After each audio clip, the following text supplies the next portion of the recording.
तो 3 number question हम लोग अभी कंप्लीट कर चुके हैं। चौथा नंबर सवाल ये है, बढ़िया देखने में लग रहा है लेकिन है कुछ खास नहीं। आइए इसको भी देख लेते हैं। तो बोल रहा है कि एल और एम, इसमें एल एम और क्या पता कौन एल एम है। तो मान लीजिए इसको एल और इसको एम, इसको मान लीजिए पी और क्यू।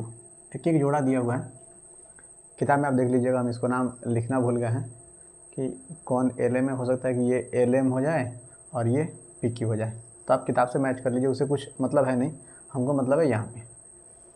तो बोला कि एल और एम दो समांतर रेखाएं हैं, ठीक है। हमारे पास दो समांतर रेखाएं कौन कौन है, एल और एम। समांतर रेखा का मतलब आप ये समझिए कि दो रेखाएं जिनको आगे पीछे अनंत तक कितना हूँ आगे बढ़ाइए, ये कभी आपस में मिलेंगी नहीं और इनके बीच की दूरी हमेशा बराबर, ठीक है। अच्छा, जिन्हें समांतर रेखाओं P और Q का एक अन्य युग्म, युग्म का मतलब जोड़ा, तो P और Q ये भी दो हैं तो जोड़ा है, तो ये दोनों भी समांतर हैं। बोला है कि जिन्हें समांतर रेखाओं, ये दोनों भी समांतर रेखा है P और Q का एक अन्य युग्म जोड़ा प्रतिच्छेदित करता है, यानी काट देता है, इनको प्रतिच्छेद कर रहा है बिल्कुल एक दूसरे को क्रॉस। तो बोला है कि हमको प्रूफ कर देना है कि ए बी सी सी डी ए के मतलब सर्वांग सम है ना। ठीक है, ये मार्कर बढ़िया है, पहले इसका यूज कर लेते हैं।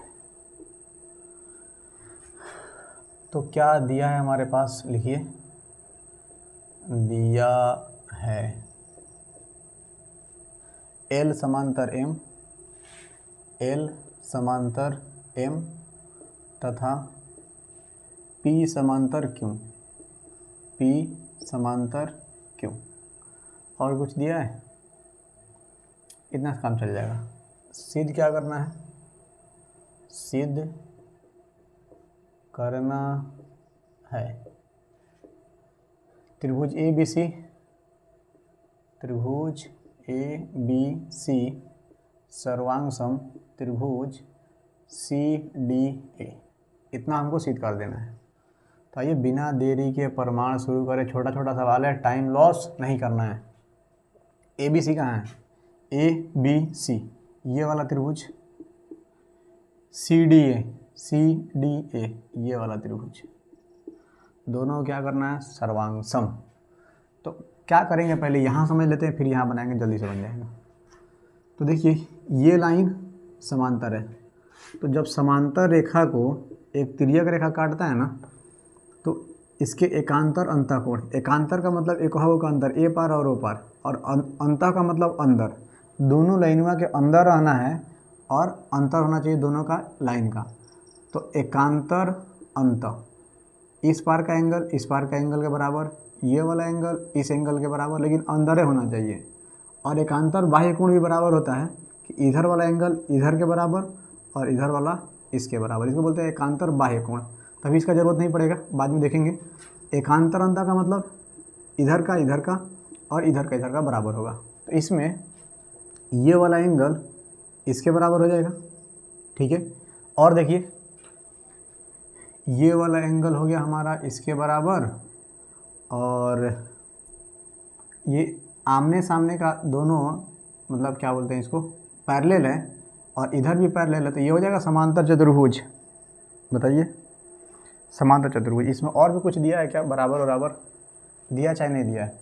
ये वाला एंगल हमारे पास इसके बराबर हो जाएगा, कैसे, अच्छा इसको हटाइए, ये वाला एंगल बराबर हो जाएगा इसके, इसको हटा दीजिए अगर ये समझ में नहीं आ रहा तो।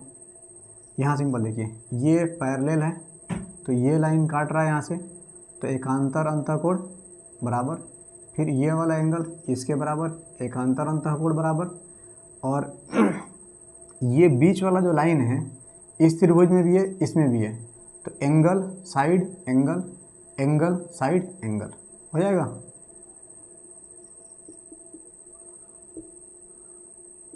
ठीक है, तो आइए शुरुआत करते हैं। ये बात आपको समझ में आ गया होगा तो आसानी से बन जाएगा जल्दी से।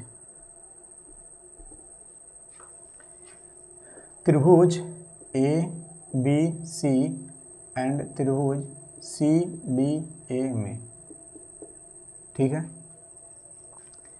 ए बी सी में, ए बी सी में एंगल ये वाला इसके बराबर हो जाएगा। तो नाम बताइए इसका, बी सी ए। एंगल बी सी ए बराबर एंगल, ये किसके बराबर आ रहा है, इसके बराबर, तो C A D. Angle C A D कहाँ से, तो एकांतर अंतः कोण है, एकांतर अंतः कोण, ठीक है। फिर उसी तरह से ये दोनों तो हो गया, अब ये वाला एंगल इस एंगल के बराबर,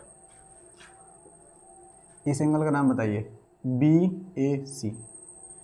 एंगल बी ए सी बराबर एंगल ये इसके बराबर, तो डी सी ए या ए सी डी, जो भी बोलिए, डी सी ए। ये भी एकांतर अंतः कोण है, दोनों सेम टू सेम। अब बीच वाला तो कॉमन हो जाएगा, इस त्रिभुज में भी है, इस त्रिभुज में भी है ये लाइन, तो ए सी बराबर ए सी, ये हो जाएगा आपका उभयनिष्ठ, उभयनिष्ठ।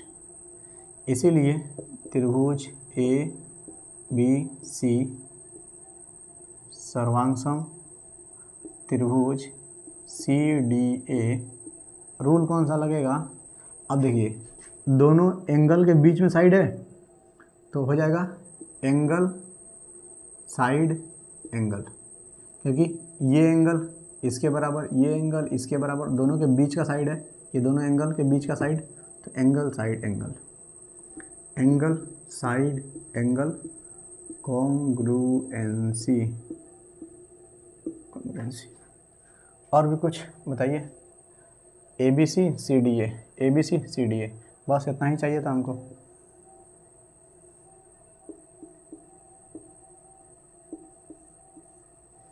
आपको रूल याद होना चाहिए और बस ध्यान में रखना है कि angle side angle, angle angle side, side angle side, side side side, R H S. ये बात अगर आपके दिमाग में चल रहा है कि हमको क्या ढूंढना है, क्या दो एंगल मिल गया तो साइड चाहिए, तो बीच में का साइड मिल रहा है कि साइड का मतलब दूसरा कोई मिल रहा है, ये ढूंढ ले रहे हैं, तो आराम से त्रिभुज सर्वांगसम। अगर ये चीज़ दिमाग में नहीं रहेगा तो फिर आप ढूंढते रह जाइए क्या करें क्या नहीं करें। ये रूल दिमाग में हमेशा रखिए, ठीक है। तो 4 नंबर क्वेश्चन कंप्लीट हो गया है। चलिए 5वां शुरू करते हैं जल्दी से।